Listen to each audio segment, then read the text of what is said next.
This is the Action Movie Guys podcast, bringing you action movie reviews from across the decades, plus box office numbers and insight like never before. And now, your hosts of the Action Movie Guys podcast, Alex and Nate. Welcome, everyone, to a brand new episode of the Action Movie Guys podcast, episode 203, Magnum Force. Dirty Harry's back with this sequel, baby. This is a 1973 sequel. I'm your host, Alex Figueroa, and my co-host is... Nate from Netflix Reviews. All right, Nate, I know you haven't seen this because you've never seen none of these films. For myself, Correct. It's been a while since I've seen Magnum Force. But with that said, what did the critics and audience had to say about this movie? Well, if you remember last episode, or last week, I should say, Dirty Harry had incredible scores, like 89 and 90 or something like that. This one, they came down a little bit, not quite as high. This sits at a 70% with critics, still good, but not quite as high, and a 77% with audiences. So they're still pretty close. They're still good, just not peak of the original Dirty Harry. It's not bad, though. It's a solid for a sequel. If you really, especially the 70s sequel, this is pretty solid for that time period. I agree. In my book. Yeah. But all right, with that said, let's get right into this review because I really want to know what Nate thinks about this film. All right, Nate, lead character, my man Clint Eastwood is back as Dirty Harry. So what did you think of Dirty Harry again? Filthy Harold Callahan. Look, I won't change. There's one thing that won't change from this review to last to this. Yeah. I thought he was great. Once again, I gave him a 5. I mean, still pretty much the same. Like, he didn't change much as far as the portrayal, which I liked. You know, now, instead of talking about, with that lady, talking about how his wife, died, he has a little picture of her on the desk, and he looks at it. He's like, that was my wife. That was her. Right before that Asian girl comes out the bathroom. But he has the wife picture, so you still get that backstory a little bit. He plays the character the same way. He's willing to go a little bit outside the lines, not way out. He's still a good man, but willing to go a little bit outside the lines to figure out and solve these crimes. What I did like, and of course, the authority is always like, he's always going against whatever they say. So last movie, it was the mayor. It was like the mayor and the district attorney. This time, it's the police chief. He's like, they're constantly butting heads. He has a cool partner this time. Last time his partner was like not that great. This time he does more. He's there for more of the movie, which was cool till he gets blown up by a bomb, which I didn't see coming, but that was pretty cool. But I liked him. I liked the partner. And yeah, I thought he was great. And he does a little more action this time. He rides a motorcycle, which was pretty cool. He does a chase scene in the car, which was cool. So yeah, 5. I really don't have any problems with him as a lead at all. Yeah, I agree with you. When it comes to Clint Eastwood, again, he knocked it out the park. This character, did he evolve? Nah, a little bit. But he's kind of the same tough guy, right? He's a tough guy cop. He just get out of his way because when he says he's going to do something, he's going to do it. And I liked it. It was like no change. And I like that he just, again, another stone face. Did not change from his stone face. It was just the same character sequel. And I liked it. I thought it was pretty good. And you're right. Morals are pretty much the same. Slept with his neighbor, which was hilarious. That was gangster, though, because she's like, what do I got to do to... He's like, knock on the door. And she did. Yeah, he banged her. So, but I loved when he was about to defuse the bomb, he threw her on the floor like nothing. I have stuff to talk about with this movie. Yeah, that made me laugh. I laughed like 15 times in this movie. Yeah, I mean, that part was funny. But look, overall, you're right. I mean, he was really good. And I like the dude because the I don't know his name, and I'm sorry, but the black guy that played his partner, that's my dude from RoboCop when he goes, oh, yeah. You looked at him? Oh, okay. Yeah. Yeah. So that's where I always remembered him from is RoboCop. This was like way before. It was like 10 years, at least 10 years before RoboCop. Yeah. So I always remember him from that role. But other than that, I give him a 5 also. You gave him a 5. Let's get to the main villains. Now, the main villains here for this are cops. They're motorcycle cops, patrol cops, if you want to call them. All right, Nate, what do you give? All right. So I'm going to give him a 4. I'm a little lower. I gave the last guy, that Scorpio guy, a 5 because he owned to me. And he really was just getting under Harry's skin constantly. This time, he doesn't know who it is. This is a little bit more straightforward in that regard of like a very old school type of good guy, bad guy story where, I should say a mystery. Like he's actually trying to solve the crime. Of course, the police chief, played by Hal Holbrook in this movie, he ends up being part of it. He's like their leader. They're basically a death squad, right? Yeah. And they, instead of arresting people, they're just killing them. Bad people, pimps, and drug lords and crime syndicate people. You know, people like that. They're killing them. So one thing I will say is I didn't necessarily see Briggs being part of it, but I called it while watching it here in my head. As soon as they went to the shooting range and these guys are like shooting and they're like a perfect shot and then they just leave, I'm like, oh, they gotta be. There's no way that there's just this one random scene. Although this movie has some random scenes, but I'll save that for later. But there's no way, like, it seemed too important. He's like, wow, what a good shot. And they're like, yeah, we used to be Army. I'm like, uh-oh, these guys, something's up. And as soon as I saw it was like a motorcycle, you know, and then I put two and two together. I'm like, wait a second, the motorcycle cops, these guys are cops, they're great shots. I think it's them. And then I was right. So that's why I minused a little bit. Even though Scorpio, you know he's the bad guy from the jump, he's so like engrossing to watch. I didn't feel like these guys were. They didn't really have any distinct personalities. They were just all like bad guy cops. If anything, Briggs had the most personality. But even still, on the whole, I gave him a 4. And honestly,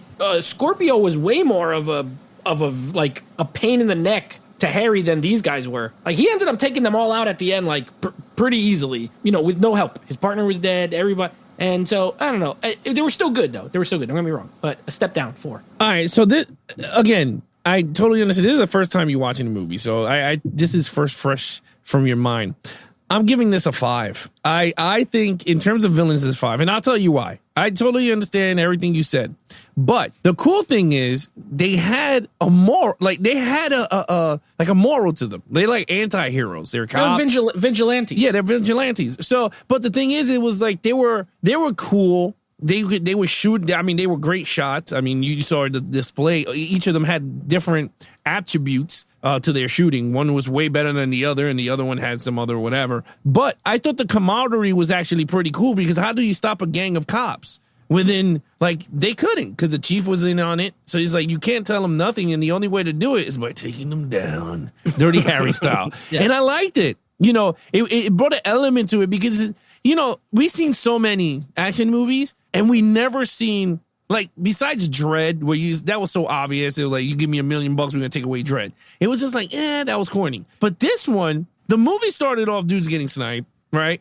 Then by the cop, which you saw was the dirty cop who did it. But then you saw like more that they killed the pimp. They killed the people in the pool party. Yeah, with the machine gun. So I was just like, wow. I was like, but how can you stop? Like, this storyline is like a Lethal Weapon storyline. If you go, holy crap, like this would have been a cool storyline with those guys. But I think it worked with the Harry, with Dirty Harry in the sense that it's 70s. It was totally chaotic in that era, so you could see it in the movie, and you can't stop cops. Like it was like even the captain when he was like, "Give me your bullet," and then he threw it at him. He was like, "Take it and eat it." And I was like, "Yeah, Harry, get dirty." Like I was like, "Yeah, that's cool." My only thing is, I agree with you, but like. I don't even remember their names, and I just watched it. Like, there's no personality. There's no, for me, like, a true great villain, like, I gotta at least know all their names or, like, memorable. They didn't really have any memorable traits. They were just killers. I agree with you. I mean, the one with the glasses, Cooper, and then you had a Shepherd. But again, like, if you watched it more, then you would be like, okay, you know their names. Maybe. But on a first-time watch, you're not going to know their names because it was so short-lived when they met each other. Then next thing you know, Harry's after them. So to me, I don't know. I just think for the story and everything, I think the villains were really well. I agree with you. The psychopath is way better than these guys. Oh, yeah. But I think for a sequel, I think they did a really good job with the villain in the sequel. Because sometimes when we watch a lot of these sequels, it's a shit villain. You're like, damn. No, like, they were solid. They were definitely solid. Yeah, they reminded me of Die Hard too, where it's like military type people, and they're just, you know, similar because they were former military veterans turned cops, whatever. And Lethal Weapon was a good call. I don't know why, but like Lethal Weapon, if I remember correctly, I want to say 2 kept popping into my head. Which is 2 the one where because remember it was the first time and I've only seen it once. Is 2 the one where it was that guy, I thought it was that guy that they used, or maybe I'm thinking of 3. That's 3. I might be thinking with the ex-cop. Lethal Weapon 3. Yes, with the armor piercing bullets. Yeah, I was thinking of that for some reason when I was watching it 3. But that's the thing. Like that's exactly what that's what you compare it to. That's 3. 2 is with the diplomatic immunity. And no, not that guy. Definitely not that. The 3. This is that Definitely one. thinking of 3. Yeah. Yeah, that's Lethal Weapon 2. I have diplomatic immunity. No, that guy wasn't as cool. The foreign guy, no, he wasn't as cool. The 3. That's So what I'm okay, I gave it a 5. You gave it a 4. All right, Yeah. action scenes. 4. Again, it's good, but I'll be honest with you. And I feel like I've been pretty well known throughout doing all these 70s movies. Like 70s action is just not my favorite. This is good. I still gave it a 4. I like the last scene, like the from when Briggs brings him in the car, from when he throws the girl on the floor until he gets on that boat. That was like the best. Other than that, you get a couple of, it's shooting. It's just shooting. And we've already talked about this too. I'm not a huge fan of just shooting. It has to be something new or creative to it. Now, this is old movie, so we wouldn't necessarily say new, but even still, like, it's just like point and shoot guns, and then they go, guys do this sort of thing, Even with that said, at least this one, I think this one had a little more action than the first one, and I think that last scene is really good. I like the driving scene, the chase scene with the car, and then switches to the boat, creeping around the boat. It's a little more like, not like a little more tension type. Suspense, and then they get on top of the boat with the motorcycles and they're jumping. Now, here's what I was gonna say for the action. I laughed so many times in this movie. So not only did I laugh when he threw that lady on the floor, I was nearly had to rewind it and watch it again when they were in the store and that guy throws that kid. Like, he throws that kid like into 20 feet into those like cushions, but still, like you could tell it was a real kid and he just got chucked into them. Hilarious. And at the end when that guy drives off on the boat and he just like, so Harry stops and falls on the floor, whatever. And this guy just keeps going and just flies right off. And I was like, oh my God, what a loser. But it made me laugh, like the visual of it. But a lot of people getting flung around in this movie. I'm a fan. I like, the girl falling out of the building. It was like a rubber doll. Oh my God. She falls down and hits the rail and stuff. I was like, oh my goodness, this is pretty good. But yeah, it's still a 4 for me. It's pretty good. It's still a 4. It's good. Not for me. It's not great, but it's good. Oh, really good. It's great. It's not perfect. Yeah, well, I'm agreeing with you on this one. I gave it a 4 also. I couldn't give this a 5 at all. There was no way. I mean, even when Dirty Harry's driving the motorcycle and he's jumping the thing, I was like, oh my God. I was like, dude, yeah, it looked like it looked like they put him on a little Evel Knievel ramp and they were like, all right, you're gonna jump this far. And then he did it. Yeah. You're right. I mean, that ending was fucking dumb. I mean, this dude literally followed Harry, saw Harry slide to the floor, and he just kept going off a dock. I couldn't stop laughing, bro. I agree. And then he's floating, and Harry kicks the helmet, and then he starts walking off. Just for disrespect. Disrespect him. Like, you don't deserve this helmet. But you're right. I mean, there was some other scenes that I was like, okay, it was cool. I mean, Harry with the when he throws the chick on the floor with the bomb was mad funny because the guy's going, hey, it's a federal offense if you open that. I live in this building. I'm gonna call the cops. You're the cop in the building, and I don't know if you.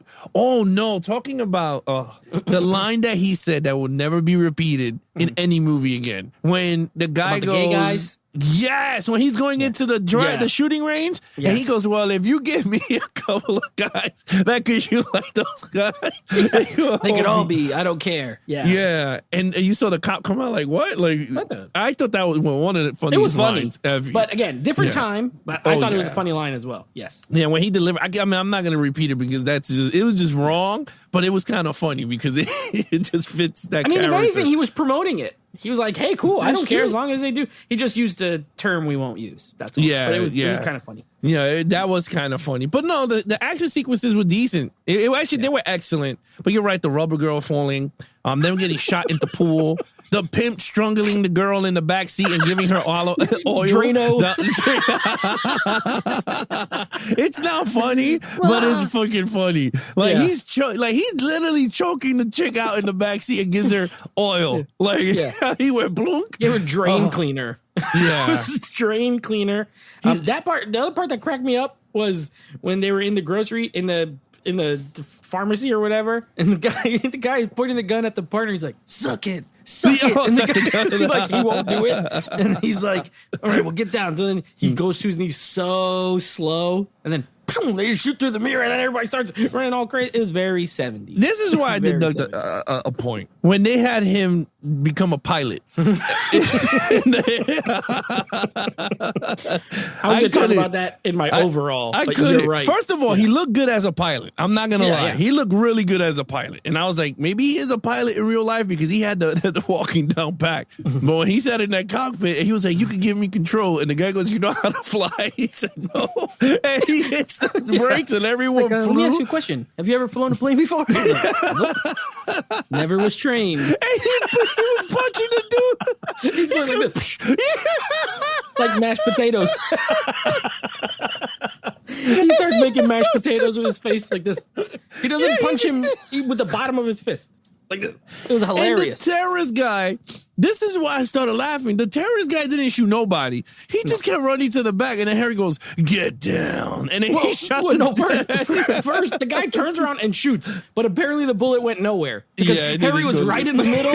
Nobody got shot. And then he's like, "Sit down." And then he shot the wall. Yeah. And that's it. He dirty goofy. Harry. It was a little goofy. Yeah. Yeah, it was good. I mean, I liked it. It was pretty funny, but I had to dug point because I was like, come on, man. He's shooting in front of a crowded plane. Yeah, that was, I couldn't stop laughing. Anyway. Pretty good. I gave it a 4. You gave it a 4. Storyline. Storyline was good. Again, a 4. A 4 for me. Not as...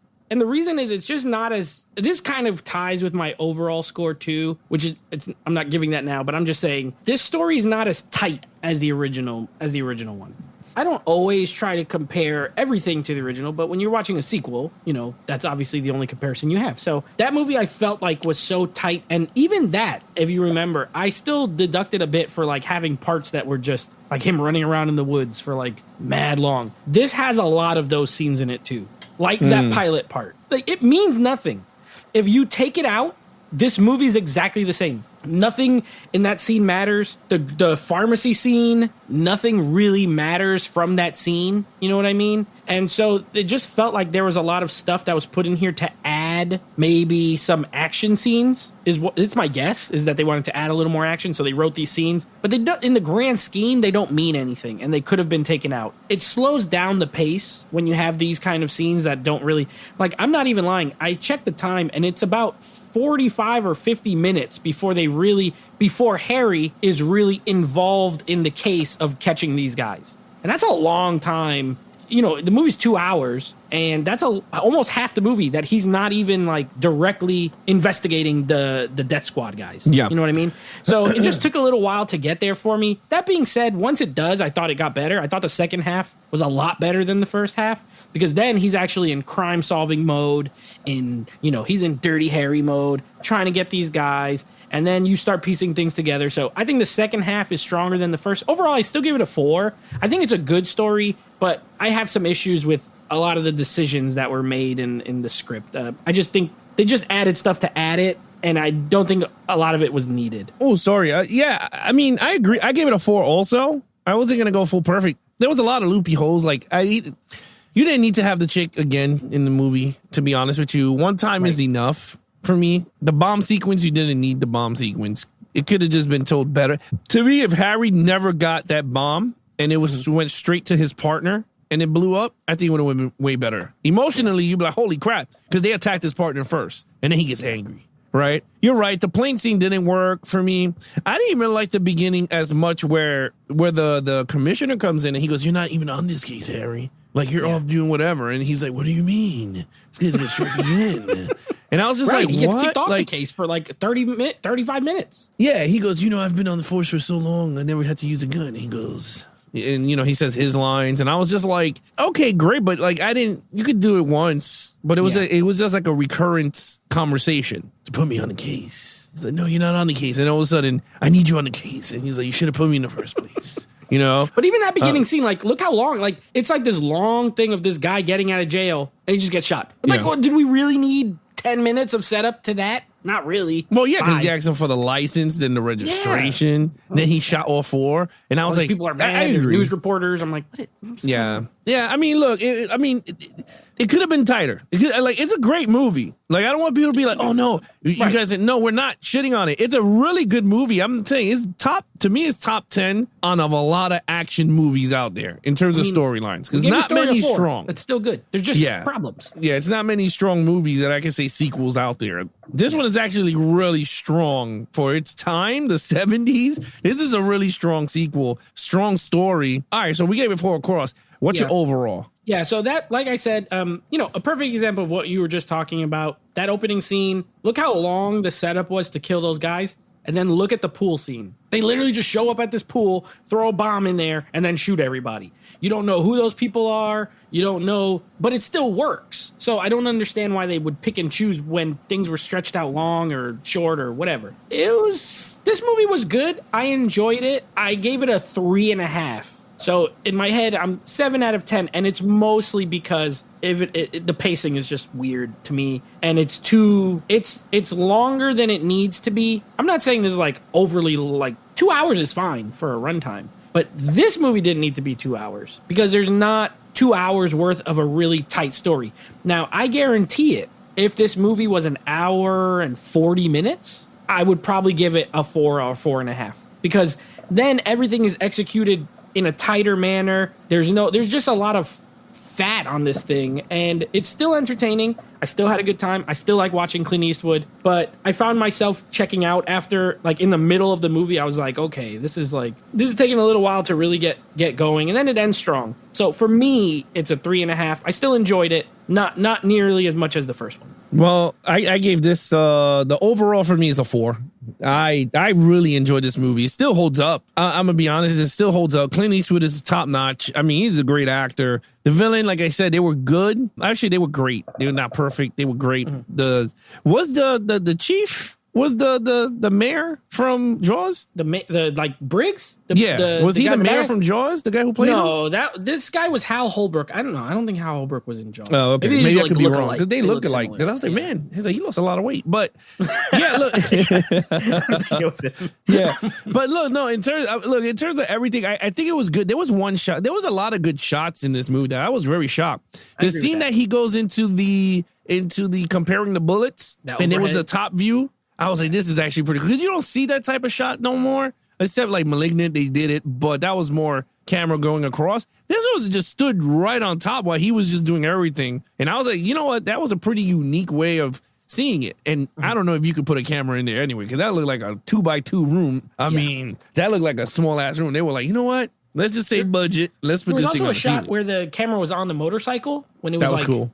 That was cool. Yeah. There were some good shots. I agree with you. There's some really cool. Yeah, there was some decent, cool shots. But look, overall, you have great action, great storyline, and great lead with this. So, yeah, I gave it a 4. I think it was good. Yeah. What's your total points? All right. So, my total points is a 19.5. 19.5 out of 25. I mean, still really good. Look, nearly a 20. I had a couple of issues with the movie. Is this a really good sequel, though? Yes. It's definitely a really good sequel. It's enjoyable. It is within the vein of the first film. It's not far off. So yeah, 19.5 for me. I give it a 22 out of a 25. I think this is an excellent sequel to this type of Dirty Harry. I wish we had more Dirty Harrys. I'm telling you, no one wants to take my idea. Put Scott Eastwood as Dirty Harry. He looks just like his dad. He does look like him. Yeah, he's why an okay not? Actor. Yeah. I mean, yeah, he's not gonna be great. I mean, but he has to do his scowl and he didn't have any great one-liners in this one though, like he did in the first movie. No, he did. It started off the movie with it though. Yeah, it did. But it was like a narration. 357 Magnum, and it points at the screen or whatever. Yeah. But like, the music I was wanted awesome. him to say it to like somebody. Oh yeah, as his catchphrase. Do you feel lucky, punk? The scene in the shooting range was actually pretty good too. Yeah, it was when cool. he figured it out. He was like, "Can I shoot your gun for a second?" And then he shot all of them, and then he shot the wall on purpose. Yeah, I was like, smart. Oh, that would. He was perfect target and then one high. Yeah, he was like, "Oops, sorry." But no, yeah, I thought the whole movie, the score is cool. His theme song, I was like, that's very 70s. Yeah, and the music is very 70s, very not I guess kind of jazzy, kind of like it's not what you funky. It's not what you would get in an action movie now. That's for sure.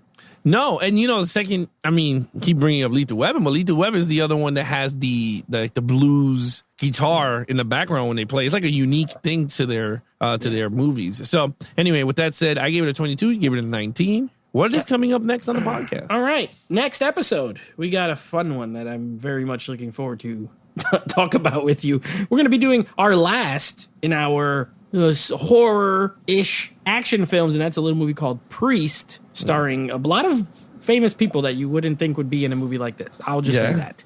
And then, of course, next week we continue with Dirty Harry, another first-time watch for me, a movie called The Enforcer. I'm in now. At this point, I like the first two, so like I'm looking forward to watching the rest. I always judge it by the second one. If the first one's great, but the second one's kind of like, then as I go, I'm like, I don't know about this. But this one, I'm looking forward to seeing where it goes and how it goes. So Priest, The Enforcer, that's our next two. There you have it, guys. If you want to follow us on our social media accounts, please follow Nate over on Instagram at NateFlix Reviews. Check out the podcast with him and his friends called NateFlix Movie Reviews. Anything action movie, guys, head over to youtube.com/Geeks and Flicks for the video version of the podcast, or head over to our official website at www.geeksandflix.com for all your podcast needs. We have merchandise also there for action movie guys and Geeks and Flicks. Other than that, I'm your host, Alex Figueroa, and he is Nate from NateFlix Reviews. Be awesome to each other and geek out.